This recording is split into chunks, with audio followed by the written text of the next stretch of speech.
Press কনফারেন্সে হলো সাংবাদিক বিসিবি পরিচালকদের উত্তপ্ত বাক্য বিনিময়। বিসিবিতে সাংবাদিকদের প্রবেশে বিধিনিষেধ প্রসঙ্গে সদুত্তর দিতে পারেননি পরিচালকরা। এমনকি সারা দেশে 137টি উইকেট বানানোর পরিকল্পনা করলেও তার বাজেট কত সে তথ্য জানা নেই গ্রাউন্ডস কমিটির চেয়ারম্যান খালেদ মাসুদ পাইলটের।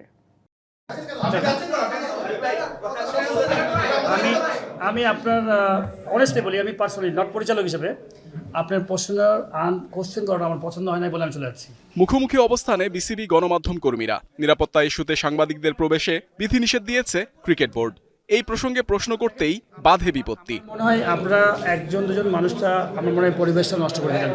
সাংবাদিকদের প্রবেশের নিরাপত্তা ঝুঁকি ঠিক কোথায় সেটা জানতে চাইলে উপস্থিত দুই বিসিবি পরিচালক রাজ্জাক এবং পাইলট কেউই দিতে পারেননি সদুত্তর। উল্টো সাংবাদিকদের শুনিয়েছেন কথা। এসব প্রশ্নকে বলেছেন উদ্দেশ্য প্রণোদিত।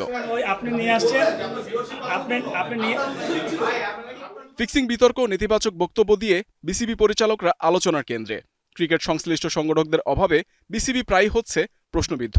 এমনকি সাবেকদের অভিযোগ, পরিচালকদের নিয়ন্ত্রণে ব্যর্থ বিসিবি সভাপতি আমিনুল ইসলাম বুলবুল।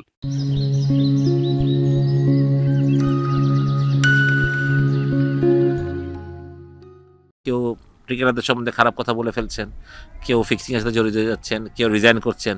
তো এগুলো তো ভালো সাইন না একটা বোর্ডের, ঠিক না?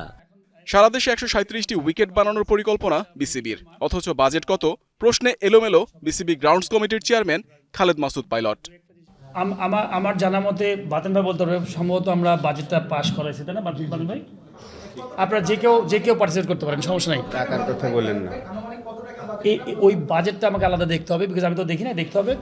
বিশ্বকাপের বিকল্প টুর্নামেন্ট অদম্য টি-20 কাপ, ক্রিকেটারদের আর্থিক ক্ষতিপূরণ এই আসরের মূল লক্ষ্য। বিসিবি বিবৃতি দিয়ে সিদ্ধান্ত জানাচ্ছে একপাক্ষিকভাবে, অথচ জানতে চায়নি লিটন, তাসকিন, মুস্তাফিজরা কেমন আছেন মানসিকভাবে।